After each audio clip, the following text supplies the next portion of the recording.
At exactly 0347 hours, a dull impact shakes the flight deck of the USS Tripoli. The first Shahad 136 drone crashes into the bow corner, blocking access to the command center. Alarm sirens wail. Time remaining 3 seconds. Then comes the second. The third, 127 Iranian Bs converge from every angle, each locked onto the Tripoli's hull. 30 seconds. That was all that separated a mighty fleet from a $3.4 billion disaster sinking to the bottom of the Strait of Hormuz. A single hit on the fuel tanks would trigger a chain reaction capable of paralyzing the flow of 840,000 barrels of oil, daily shaking financial markets from Wall Street to Tokyo. On board 200 Marines tighten their tactical harnesses. The engines of the MV-22 Osprey scream on the lower decks. They are not waiting for the fire to die down. They are the counterattack. But here's the twist. Tehran never calculated this was not the start of an American massacre. It was the start of the most brutal trap the Marine Corps had ever laid. Because while Iran believed it had triggered the lethal blow of the century, the USS Tripoli was already hunting. Welcome to the Strait of Hormuz, where Iranian arrogance collided head-on with absolute American dominance. This is what really happened. Tehran did not act on impulse, it acted by calculation. For months, IRGC analysts had studied the U.S. Navy's logistical response times. Their conclusion, any carrier strike group would need a minimum of 14 days to reposition from the Persian Gulf to the Strait. A 2-week window. Enough, they believed, to execute a gray zone operation that would shift the regional balance of power without crossing the threshold of declared war. The Iranian strategic calculus rested on 3 pillars. First, saturate American sensors with 127 cheap drones, each valued at just $8,000 to drain interceptor missiles worth millions. Second, cover the attack with massive GPS jamming, temporarily blinding the Aegis system. Third, launch FATH, 1 anti-ship missiles Mach 5-speed high-G maneuvers the exact moment Tripoli's sensors blinked. The FATH 1 was no paper tiger. It was a weapon designed specifically to exploit the limits of conventional interception algorithms. Tehran knew it. And that confidence made them blind. What the IRGC failed to calculate was one critical variable: the USS Tripoli was already inside the strait, not en route. Inside. With its F-35Bs on deck, its Marines ready, and its sensors fully operational. The board was set, but America had set it at 0348 hours. The smoke from the first Shahed impact had not yet cleared when the Tripoli's Phalanx CIWS came alive. This 6-barrel rotary cannon capable of firing 4,500 rounds per minute needs no human orders. Its electronic brain detects, calculates, and destroys in milliseconds. Like an R2-D2 thirsting for blood, it spun on its axis and opened fire on the second wave. On the flight deck, the first F-35Bs launched in short takeoff mode, unleashing the roar of their Rolls-Royce engines in under 150 meters of runway. As they gained altitude, each fighter automatically established the multi-function advanced data link, turning the entire squadron into an integrated sensor network, a system of systems that saw every Iranian drone as an isolated thermal signature on the tactical display. The decision was brutal in its efficiency. Instead of wasting million-dollar air-to-air missiles on $8,000 targets, the Marine pilots activated the APKWS 70mm Hydra rockets, converted into laser-guided precision weapons. Each rocket $2,800, each drone downed an equation Wall Street would envy. In the first 90 seconds, 87% of the Iranian swarm was wiped from the radar. But Tehran had a response ready. At 0354, they cranked GPS spoofing to maximum power. On the pilot's HUD, several zombie drones veered into erratic trajectories, plunging straight at the Tripoli's command bridge from attack angles impossible to anticipate. Conventional interception algorithms failed for 3 critical seconds. 3 seconds in high-stakes naval combat is an eternity. The Marine pilots, without hesitation, switched to the AIM. 120 AMRAAM active radar missile, 180-kilometer range, and eliminated the final threats before they touched the hull. Air dominance was restored in seconds.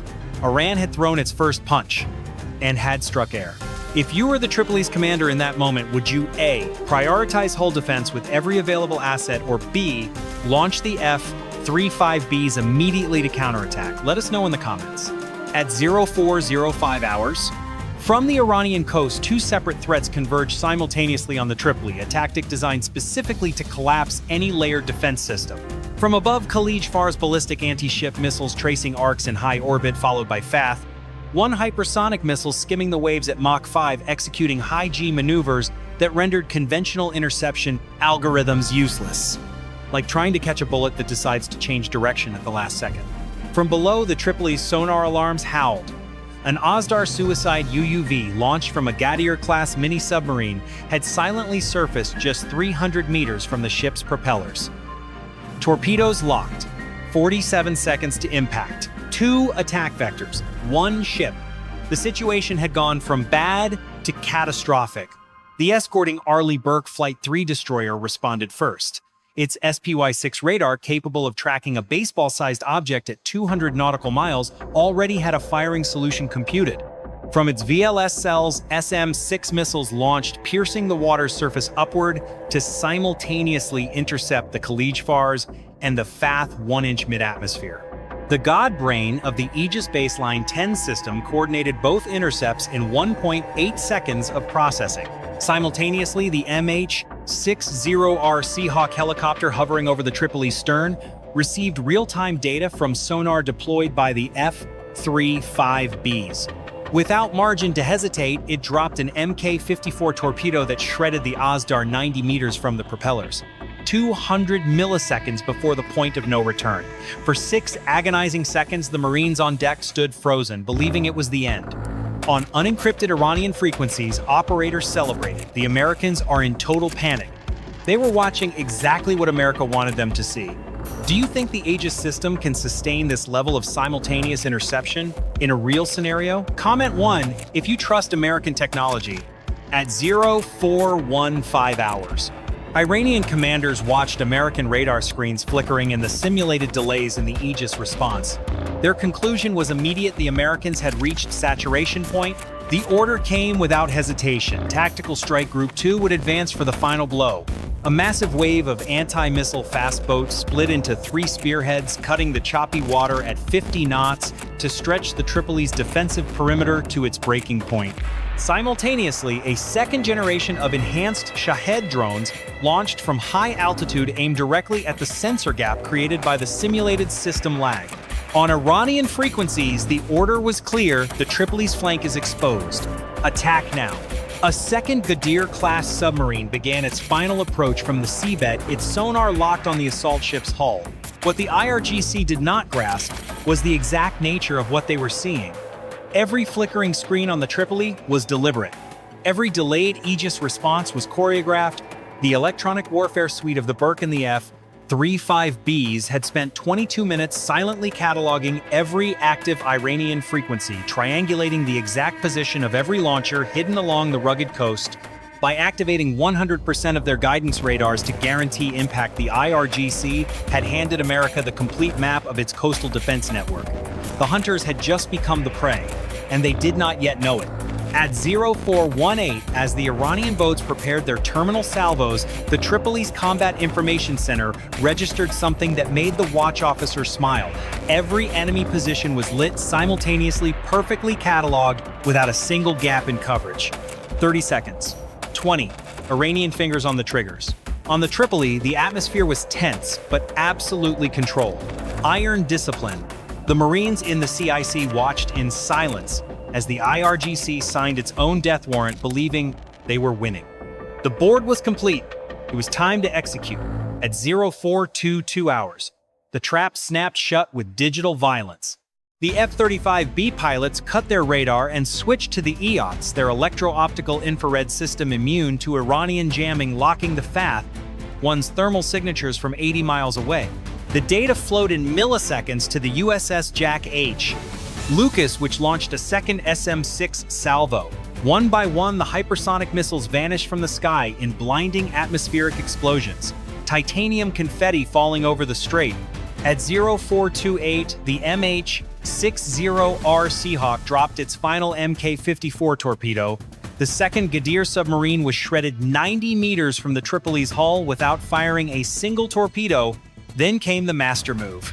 The SLQ-32 and ALQ-239 systems of the Burke and the F 35Bs launched a massive electronic warfare counterattack. Iranian jamming signals were saturated, inverted, and replaced with false GPS coordinates. Coordinates pointing to the IRGC's own launch bases on the coast. The remaining Shahed drones, suddenly confused, believed their own bases were the American ships. They turned 180 degrees and plunged onto their own launchers. Along the Iranian coast, a chain of explosions lit the dark horizon. The IRGC watched in horror as its own arsenal destroyed it. The digital hallucination they had crafted to blind America had turned against them with surgical precision. At 0430, a second squadron of F-35Bs launched from the Tripoli, loaded with small-diameter bombs. The Iranian air defense nests were erased in silence.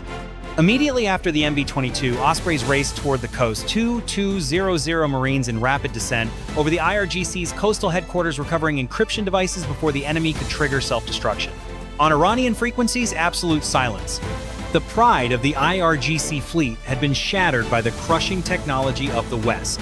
In just 11 minutes of high-intensity combat, 127 drones, 2 submarines, and a dozen hypersonic missiles had been turned into scrap on the bottom of the strait. The Tripoli remained intact, its flight deck busy with returning aircraft. Over the comms channel, a Marine laughed. "The fools brought us the targets themselves." At 0437 hours, the battle was over. The tally was devastating for Tehran. 127 drones destroyed 2 Ghadir-class submarines at the bottom of the strait, an entire coastal defense network wiped off the map, and classified encryption devices in Marine hands. On the American side, 0 casualties, 0 structural damage to the Tripoli. The American ROI was obscene in its efficiency. Iran invested tens of millions in its saturation operation. The United States answered with integrated technology that turned the enemy's own weapons into the battlefield's most devastating weapon. Wall Street would envy a 30% return. The strategic lesson was brutal and simple in the multi-domain warfare of the 21st century. Supremacy does not belong to the one who fires the most missiles. It belongs to the one who controls the information. From Moscow and Beijing, reconnaissance satellites recorded in high definition the total collapse of Iranian naval prestige. No counterattack, no sign of response. Just the empty sea and an American fleet that had not yielded an inch of its original position. The Strait of Hormuz was clear. The 84,000 barrels of oil per day kept flowing. The global engine roared again. But in the depths of the Persian Gulf, other periscopes watched in silence. Other fingers on other triggers. This battle was over.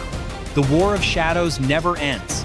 Disclaimer: this scenario is a fictional tactical simulation for educational and strategic analysis purposes.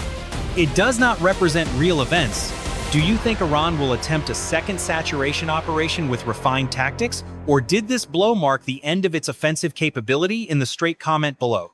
If this analysis felt valuable, hit like, subscribe, and ring the bell. Every notification keeps you one step ahead on the global geopolitical board. The sensors are active, the board is set. Stay alert and keep your eyes on the horizon. See you on the next deck.